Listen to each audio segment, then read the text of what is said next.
ओम जयंती मंगला काली भद्रकाली कपालिनी दुर्गा क्षमा शिवा धात्री स्वाहा स्वधा नमोस्तुते। नमस्कार मित्रों, सनातनी आरती चैनल पर आप सभी का हार्दिक स्वागत है। आज मैं आपके साथ माघ गुप्त नवरात्रि 2026 के पावन विषय पर संपूर्ण और सरल जानकारी साझा करने जा रही हूँ। गुप्त नवरात्रि बाहरी दिखावे की नहीं होती, ये भीतर की शक्ति, गहन साधना और मनोकामना सिद्धि का विशेष समय है। मित्रों, इस वर्ष गुप्त नवरात्रि 19 जनवरी से प्रारंभ होकर 27 जनवरी तक चलेगी। ये 9 दिन साधकों के लिए तीर्थ काल के समान माने जाते हैं, जब माँ शक्ति गुप्त साधना से विशेष रूप से प्रसन्न होती है। मित्रों, गुप्त नवरात्रि की शुरुआत कलश स्थापना से होती है।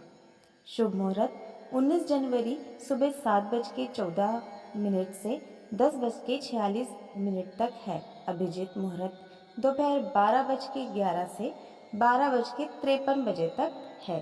इन शुभ समयों में कलश स्थापना विधि पूर्वक करें। कलश स्थापित करने से माँ की दिव्य ऊर्जा घर में स्थिर होती है और साधना का प्रभाव और भी अधिक गहरा हो जाता है। अब आइए पूजा की तैयारी समझते हैं। सुबह जल्दी स्नान करके स्वच्छ वस्त्र धारण करें। पूजन स्थान को शांत और साफ रखें। लाल वस्त्र बिछाकर माँ दुर्गा की तस्वीर या देवी मूर्ति स्थापित करें। दीपक, अगरबत्ती, जल, फूल, अक्षत और नैवेद्य अर्पित माँ को करें। अब हम दैनिक पूजा क्रम जान लेते हैं। सबसे पहले दीप जलाते हुए कहें, ओम दुर्गाय नमः।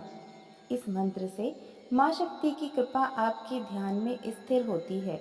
इसके बाद मन में संकल्प लें और माँ से कहें, माँ, मैं आपकी गुप्त शक्ति की साधना आपके चरणों में समर्पित करती हूँ या करता हूँ। यह संकल्प साधना को सार और दिशा देता है। अब ओम दुर्गाय नमः मंत्र का 108 बार जप करें। गुप्त नवरात्रि में इस मंत्र का नियमित जप अत्यंत फलदायी माना जाता है।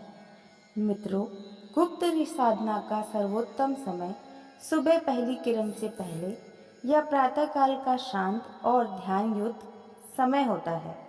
साधना के दौरान अपने मन को शांत रखें, भाव को एकाग्र रखें और भावना पूर्ण श्रद्धा से भरी हो। प्रतिदिन कम से कम 20 से 30 मिनट साधना अवश्य करें। साधना के बीच मोबाइल, शोर या किसी भी प्रकार का विक्षेप से दूर रहें। मित्रों, यदि आप गुप्त नवरात्रि में व्रत नहीं रख पा रहे हैं तो भी चिंता ना करें। ये गुप्त महा उपाय अवश्य करें। प्रतिदिन दीप जलाएं। माँ के मंत्र का न्यूनतम 108 बार जप करें।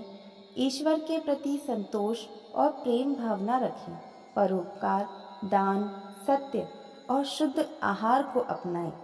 इन उपायों से भी माँ की कृपा अवश्य प्राप्त होती है और मनोकामनाएं पूर्ण होती हैं, ऐसा श्रद्धा से माना जाता है।